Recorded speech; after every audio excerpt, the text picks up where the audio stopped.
자, 오늘은 주 예수의 이름을 위하여 무엇을 하리까? 라는 제목으로 말씀을 나누고자 합니다. 자, 우리가 인생을 살아가면서 누구를 위해 살아가느냐, 내가 무엇을 위해서 살아가느냐가 중요합니다. 어떤 사람은 자신만을 위해서 살아갑니다. 나만을 위해 살아간다고 하는 건 실은 별 의미가 없습니다.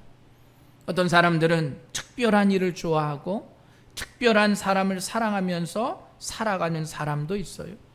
그래서 자기가 좋아하는 일에 일평생을 바치는 사람들이 있습니다. 여러분 인간문화재나 장인들을 보면 자신의 인생을 걸고 자신의 일에 최선을 다합니다.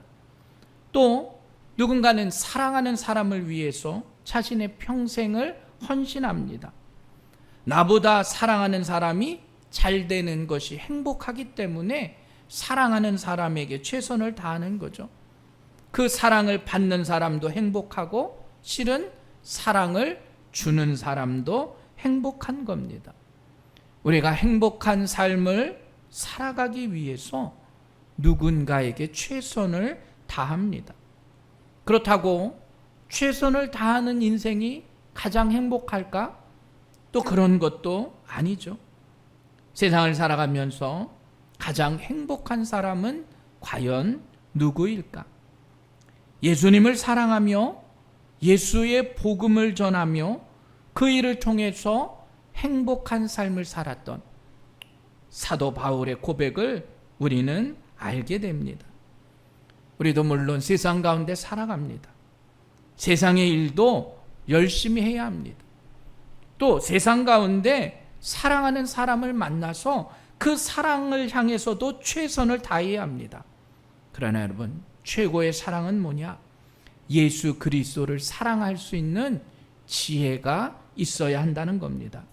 예수님을 사랑하고 그 복음을 전하는 것, 실은 그것을 통해서 최고의 일, 행복을 느끼는 것, 그게 바로 우리 그리스도인들의 삶이라는 것을 깨달으시길 간절히 축원합니다.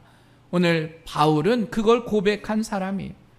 사도행전 21장 13절에 보면 바울은 이러한 고백을 합니다. 나는 주 예수의 이름을 위하여 결박당할 뿐만 아니라 예루살렘에서 죽을 것도 각오하였노라.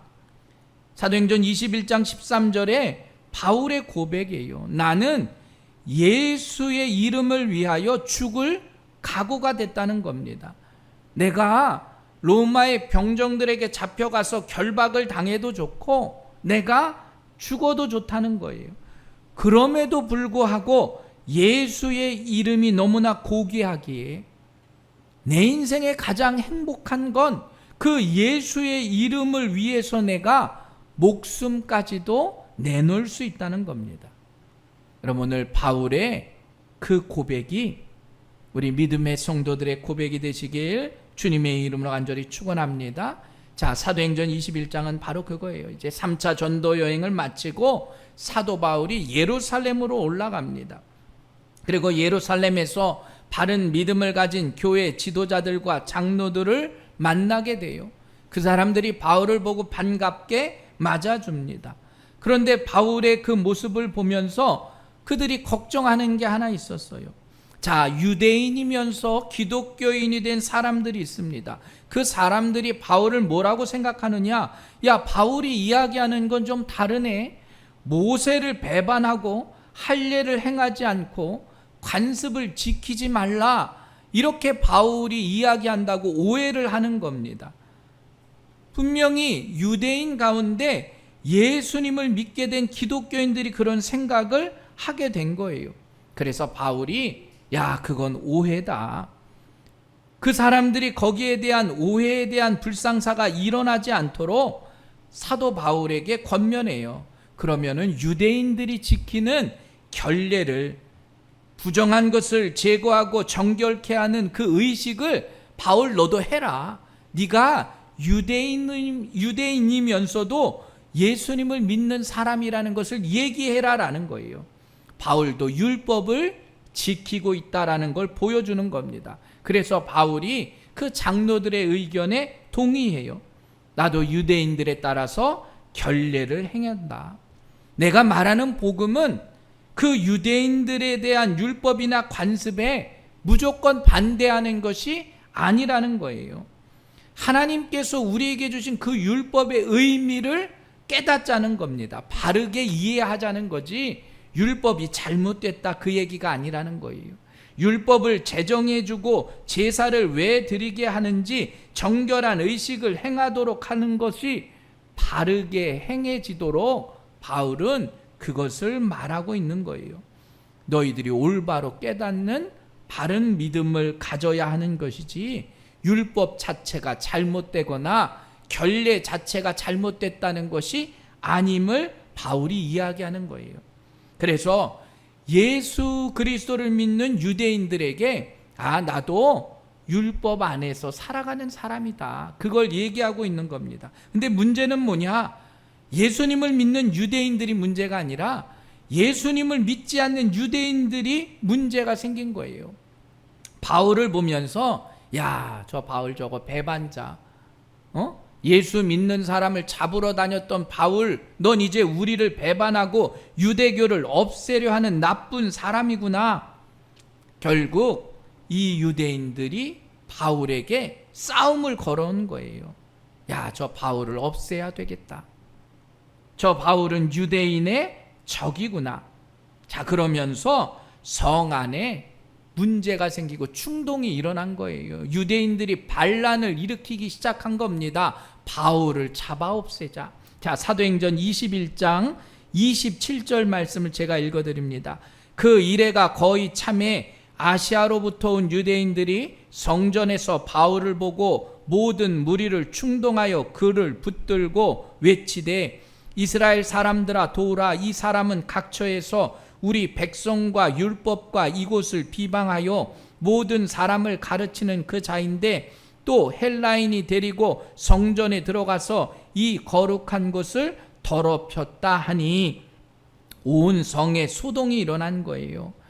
이 바울이란 사람이 유대인의 성전에 들어와서 이상한 걸 가르친다. 그래서 그 바울을 잡아 끌어낸 겁니다. 성전 밖으로. 그때가 바로 유월절 절기였던 거예요. 유월절은 뭡니까? 아주 멀리 살고 있던 유대인들조차도 예루살렘에 와서 유월절의 절기를 지키는 거예요.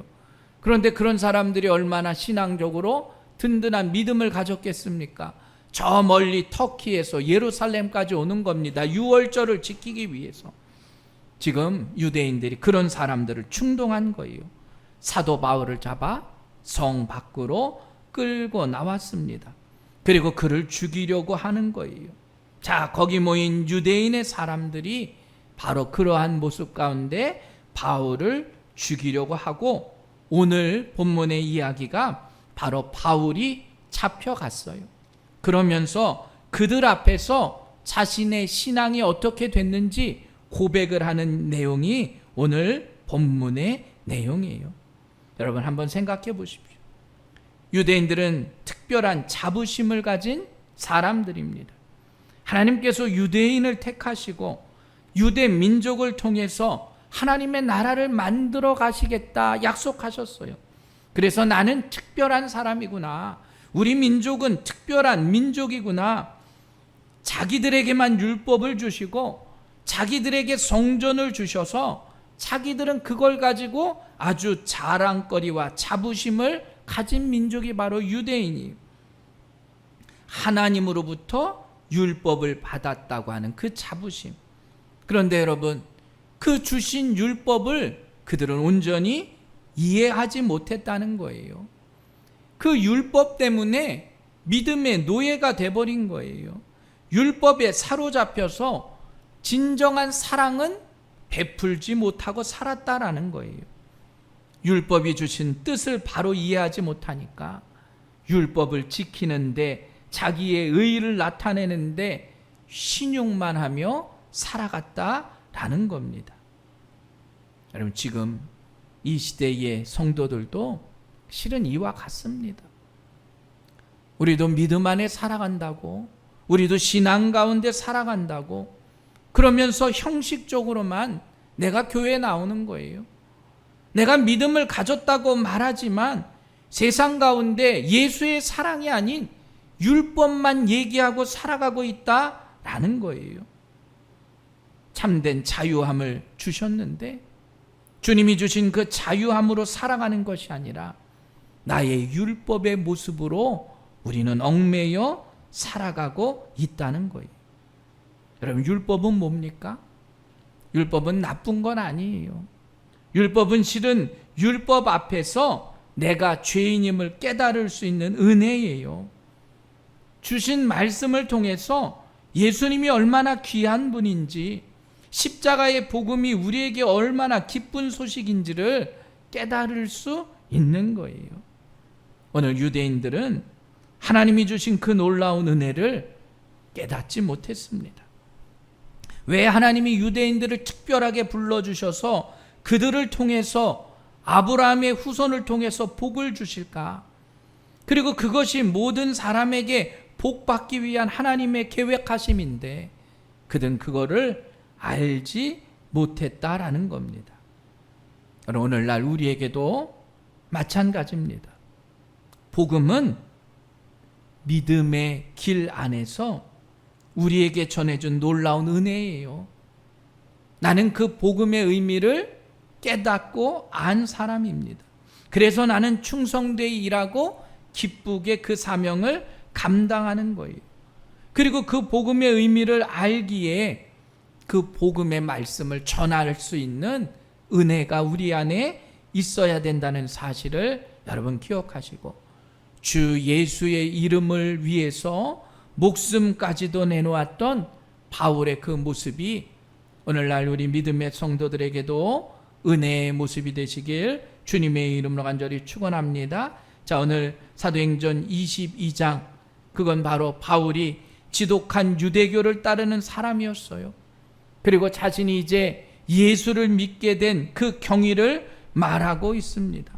나는 율법으로 정통한 사람이었고 하나님의 일을 열심히 하는 사람이었다. 빌립보서에 보면 그렇게 고백해요. 나는 8일 만에 할례를 받고 이스라엘 족속이요 베냐민 지파요 히브리인 중에 히브리인이요 율법으로는 바리새인이요 열심으로는 교회를 박해하고 율법의 의로는 흠이 없는 자라. 자기가 율법 안에서는 흠이 없을 정도로 완벽했다. 바울의 고백이에요. 내가 율법으로는 그 누구도 나를 따라올 자가 없었다 자신했던 사람이에요. 그런데 오늘 그가 다메섹으로 가는 도중에 예수님을 만나게 됩니다. 거의 다 다메섹에 도착했을 때 호련히 하늘로부터 큰 빛이 둘러 비치는 가운데 예수님의 음성을 들었다 고백해요.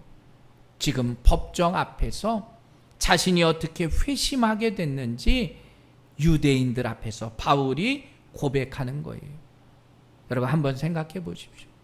지금 유대인들은 바울을 오해하고 있어요. 야, 유대교를 없애려고 하는 저 바울을 잡아 죽여야 되겠다. 그런데 바울은 그들 앞에서 자신의 경험의 신앙의 모습을 고백하는 거예요. 여러분, 예수를 믿게 된 배경은 누구나 다 다릅니다. 어떤 사람은 태어날 때부터 교회에 다니는 분들이 있어요. 우리는 그런 분들을 모태신앙이라 말합니다. 그래서 부모의 신앙을 가지고 내가 신앙 안에 잘 그 신앙을 지켜나가는 거예요. 그런데 여러분, 요즘은 모태신앙이 없대요. 무슨 신앙이라 그러느냐? 못된 신앙이래. 부모의 그 신앙을 잘 지켜야 하는데 자녀들이 못된 신앙만 있어요. 또 어떤 분들은 못된 신앙이 아니라 모태 신앙이래요. 모태, 하지 못해 신앙. 모태 신앙이 신앙의 뿌리를 가지고 나아가야 되는데 모태 신앙 자체가 사라진 시대에 우리는 살아가고 있다는 거예요. 그래서 모태 신앙은 대체로 개인적인 체험이 없어요. 어려서부터 교회에 나오긴 나오는데 그 은혜의 모습을 체험하는 그 시기가 있어야 되는데 그 시기를 잡지 못하는 거예요. 또 어떤 분들은 중간에 예수를 믿고 예수님을 알게 되는 분들이 있습니다. 누구는 죽을 병에 걸렸다, 낫기도 하고요. 어려운 일을 당했다, 복음을 들고 깨닫기도 합니다. 어떤 특별한 체험을 가지고 내가 예수님을 믿는 기적적인 방법도 있어요.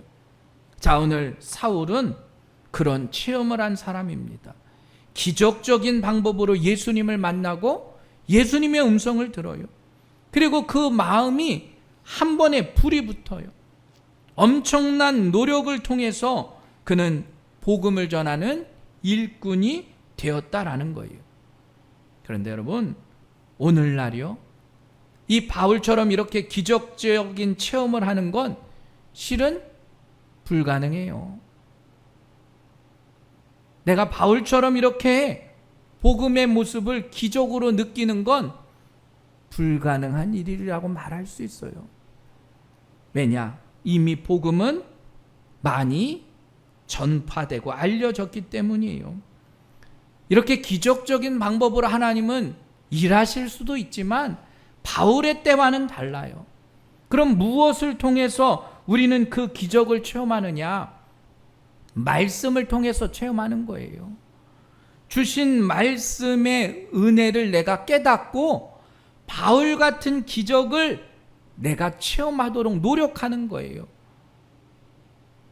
만약에 싫으시다면 바울과 같은 기적을 체험하세요. 어떻게 해요? 한 3일처럼 눈이 안 보여야 돼요. 하나님으로부터 사울아 사울아 이야기했던 것처럼 명겸아 명겸아, 내가 눈이 안 보게 3일 동안 하나님의 음성에 두려움을 가져야 돼요. 바울처럼 박해를 받고요, 옥에 끌려가고요, 죽을 만큼 선교를 하다가 여러분 파산의 위험, 배고픔의 어려움, 그 어려움을 다 겪어야 돼요. 내가 그걸 겪길 원하신다면, 그런 기적을 원하신다면 여러분 아마 그런 기적이 일어날 수도 있어요. 그러나 그런 기적보다요, 말씀을 통해서 깨달을 수 있는 기적을 체험하시길 간절히 축원합니다. 여러분, 주시는 말씀이 이제는 보편화됐어요. 이젠 그것이 너무나 기적적인 방법이 아니어도 말씀을 통해서 우리는 그 은혜를 받을 수 있는 사람들이 된 겁니다. 여러분, 주시는 말씀에 은혜 받으시길 간절히 축원합니다. 자, 오늘 바울이 그 기적 같은 일들을 체험하면서 느꼈던 겁니다. 자, 6절 말씀 봅니다. 가는 중 담메색에 가까이 갔을 때에 오정쯤 되어 호련히 하늘로부터 큰 빛이 나를 둘러 비치매 내가 땅에 엎드려져 들으니 소리 있어 이르되 사울아 사울아 내가 왜 나를 박해하느냐 하시거늘 내가 대답하되 주님 누구시니까 하니 이르시되 나는 내가 박해하는 나사렛 예수라 하시더라. 바울이 지금요, 자신이 유대인들 가운데 예수 믿는 사람들을 잡으려고 다메섹으로 가요. 다메섹에 거의 도착할 오정쯤에, 점심쯤에 하늘로부터 큰 빛이 내렸어요.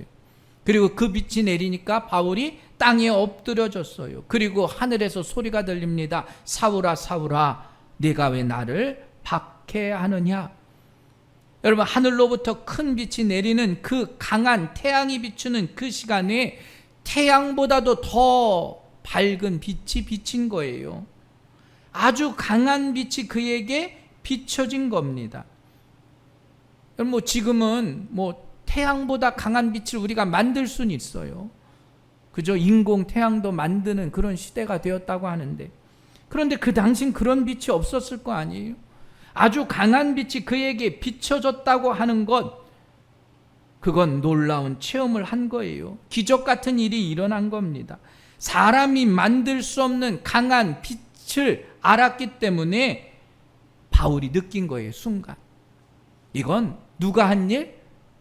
하나님이 하시는 일이구나. 그리고 깨달은 거예요. 야, 이렇게 큰 빛을 하나님이 하셨구나.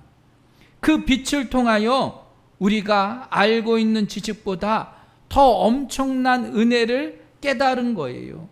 바울은 어떤 사람입니까? 그 당시에 문화가 발달된 도시에 살았어요. 유명한 유대인의 가정에서 태어났고 유명한 스승 앞에서 공부를 했고 전통적인 율법을 배웠고 남들보다 지식이 뛰어났어요. 내가 모든 것을 알고 있는 사람이라 확신했어요. 자신이 있었단 말이에요. 그래서 예수 믿는 사람들을 잡아 가두려고 다니는 거예요. 그런데 지금 바울이 자신이 가지고 있는 그 지식, 내가 가지고 있는 것으로 이해할 수 없는 큰 빛이 자기에게 임한 거예요. 여러분, 당당하게 지혜를 가지고 당당하게 자신감을 가지고 체포하러 가는 그 길에 환한 빛이 바울에게 임했어요. 그 순간 바울이 어떻게 해요? 엎드러졌다. 교만한 자아가 무너져 버린 거예요. 어디에요? 밝은 빛에. 그 밝은 빛은 뭐냐? 바울이 생각하기에도 이건 하나님의 역사임을 바울은 거기서 알게 된 거예요. 잘난 척했던 그가요? 많은 것을 아는 것처럼 살았던 그가요? 내 경험이나 내 인생의 모든 것이 바르다고 생각했던 아주 교만했던 바울 앞에 하나님의 빛이 임하게 된 거예요. 여러분, 우주 만물을 창조하신 하나님 앞에요, 우리가 얼마나 초라한 인간인가를 생각해야 합니다. 보잘것없는 우리의 지식, 보잘것없는 나의 그 경험, 알량한 그 지식으로 잘난 체 했지만 하나님의 빛 앞에 바울은 꼬꾸라진 거예요. 지금 우리에게는 바울과 같은 기적이 아니라요, 하나님의 그 말씀에 꼬꾸라지는 은혜가 있어야 합니다. 만약에 나에게 선택의 기준이 있다면 내가 바울과 같은 체험이 아니라 나는 말씀을 통해서도 하나님의 비침을 알 수 있는 은혜가 있다면, 하나님을 아는 그 지식이 있다면 하나님의 말씀에 귀 기울일 수 있는 우리 새생명교회 성도들 되시길 주님의 이름으로 간절히 축원합니다. 그럼 바울이 얼마나 무서웠겠어요. 자신이 지금까지 경험했던 빛이 아닌 강한 그 빛이 자신에게 임했어요. 아마 말을 타고 갔는지 모르겠어요. 걸어갔는지 알 수 없어요. 그러나 그냥 고꾸라졌어요.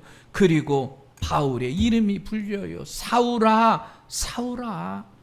아직 그때 이름은 히브리식으로 사울이었어요. 하나님께서 특별한 사람을 부르신 거예요. 그것도 그냥 사울아 한 번 부른 게 아니라 사울아, 사울아 두 번 불렀어요. 우리 어머니들도 어릴 때 아이들 혼낼 때 어떻게 해요? 한 번 안 부르고 두 번 부르죠. 한 번 불러서는 효과가 없을 땐 두 번 불러요. 하나님은 지금 사울을 하나님의 일꾼으로 택해 주셨어요. 그리고 뭐라고 말하느냐? 내가 왜 나를 박해하느냐?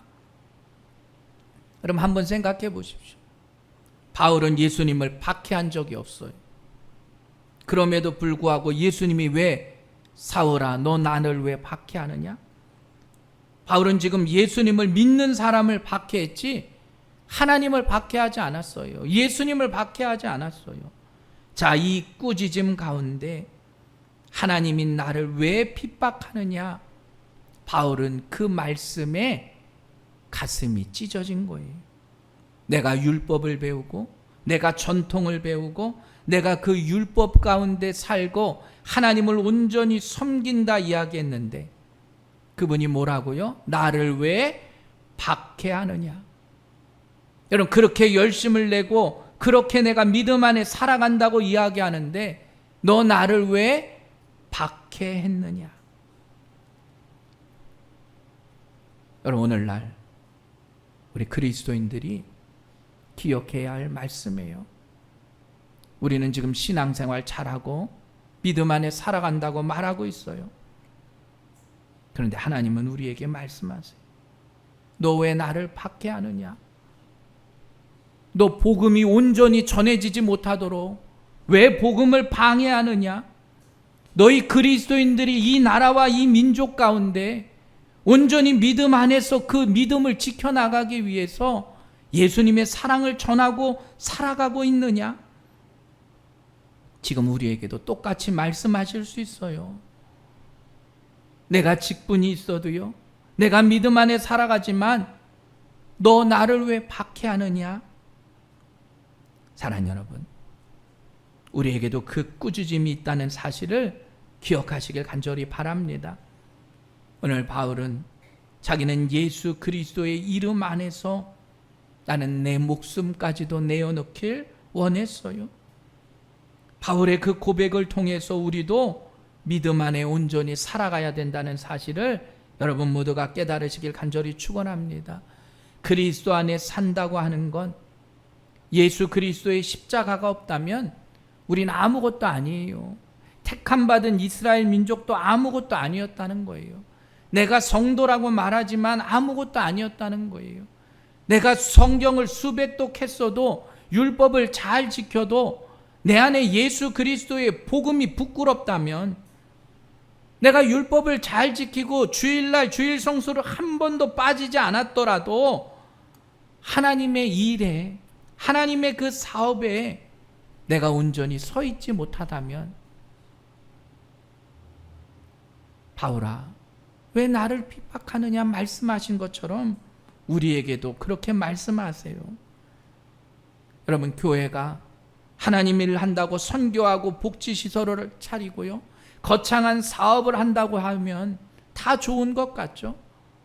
그러나 거기에 그리스도가 없으면 소용없다는 거예요. 하나님의 일은 예수 그리스도의 복음을 전하는 겁니다. 그리고 그 복음을 믿고 깨닫는 것이 우리에게는 가장 소중하고 값진 일이라는 것을 여러분 기억하시길 간절히 축원합니다. 예수님의 그 은혜를 우리는 기억해야 해요. 자, 누가복음 12장 8절에 보면 예수님이 이렇게 말씀하세요. 내가 또한 너희에게 말하노니 누구든지 사람 앞에서 나를 시인하면 인자도 하나님의 사자들 앞에서 그를 시인할 것이요, 사람 앞에서 나를 부인하는 자는 하나님의 사자들 앞에서 부인을 당하리라. 무슨 말이냐면요, 내가 예수를 믿는데 세상 사람들 앞에서 예수님을 시인하면 하나님의 사자들 앞에서 예수님도 우리를 시인해 주시겠다는 거예요. 그런데 나를 부인하면 하나님의 사자들 앞에서 부인을 당할 것이다. 내가 그리스도임을 시인하고 세상 가운데 그리스도인의 삶을 살라는 거예요. 지금 우리는 그리스도인을 시인하는 게 쉽잖아요. 그런데 여러분, 바울의 때를 한번 생각해 보세요. 내가 그리스도인이라고 말하는 것 자체가 나의 목숨이 달려 있는 거예요. 우리가 그렇게 당당하게 그리스도인이라 말할 수 있느냐? 내가 당당하게 그리스도인의 삶을 향해서 나아간다 고백할 수 있느냐 하는 겁니다. 사울아 사울아 내가 왜 나를 박해하느냐? 지금 우리에게 말씀하고 계시는 그 은혜를 여러분 기억하시고, 우리도 바울처럼 예수의 이름을 위하여 주의 사명을 감당할 수 있는 우리 새생명교회 성도들 되시길 주님의 이름으로 간절히 축원합니다. 자, 오늘 바울은 그 큰 빛에, 밝은 빛에 고꾸라졌어요. 그리고 바울이 위대한 점이 또 하나 있어요. 자, 9절 말씀 우리 함께 읽어보도록 하겠습니다. 시작.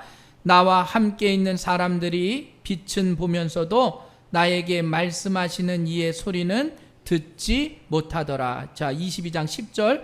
내가 이르되 주님 무엇을 하리까? 주께서 이르시되 일어나 다메섹으로 들어가라. 내가 해야 할 모든 것을 거기서 누가 이르리라 하시거늘. 11절. 나는 그 빛의 광채로 말미암아 볼 수 없게 되었으므로 나와 함께 있는 사람들의 손에 끌려 다메섹에 들어갔노라.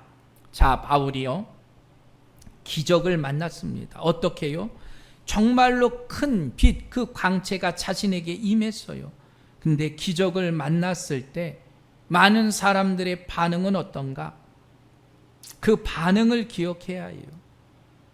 예수님의 음성을 들은 사람은 바울 한 사람이에요.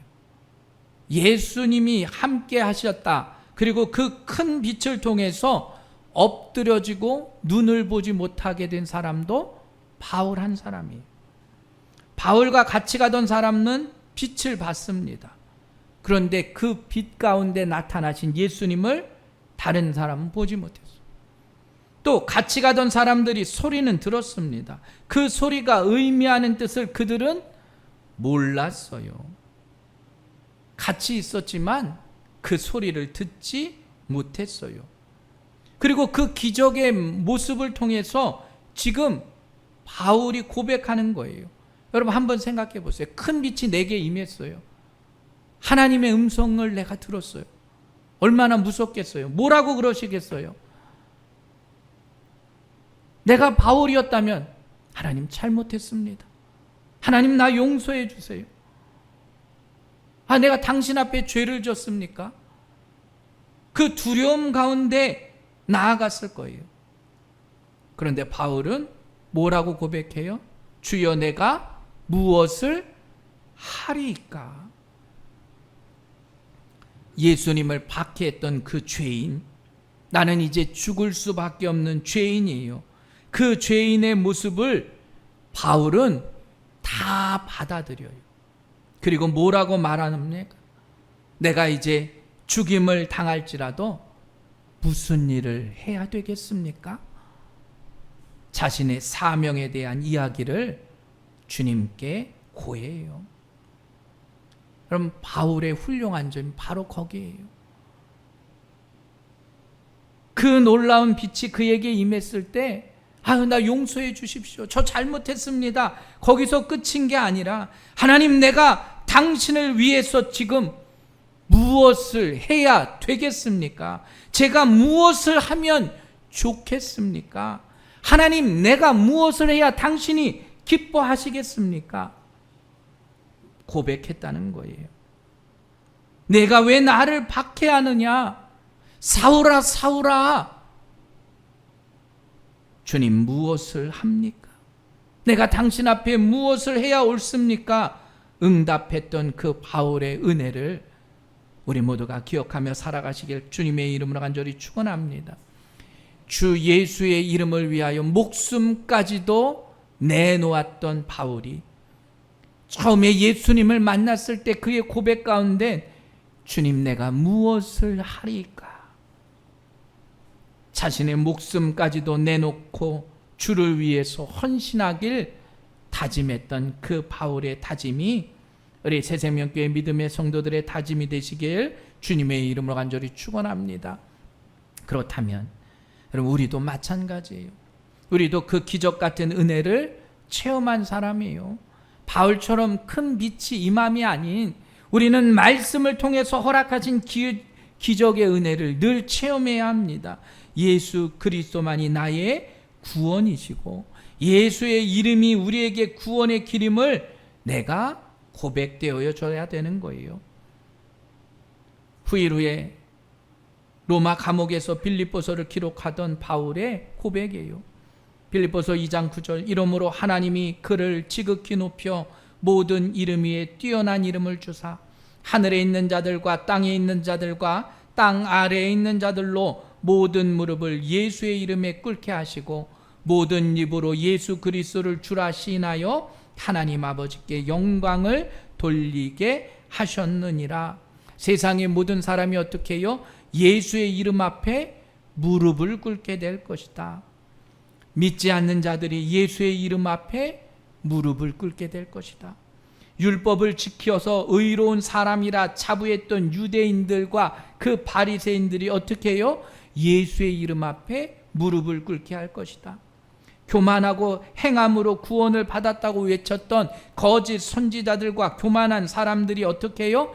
예수의 이름 앞에 무릎을 꿇게 될 것이다.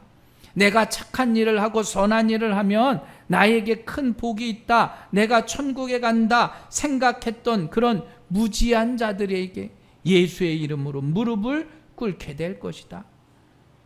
예수의 이름의 뜻이 우리에게 온전히 전해질 때 바울은 그 예수의 이름을 위하여 주님 내가 무엇을 하리까?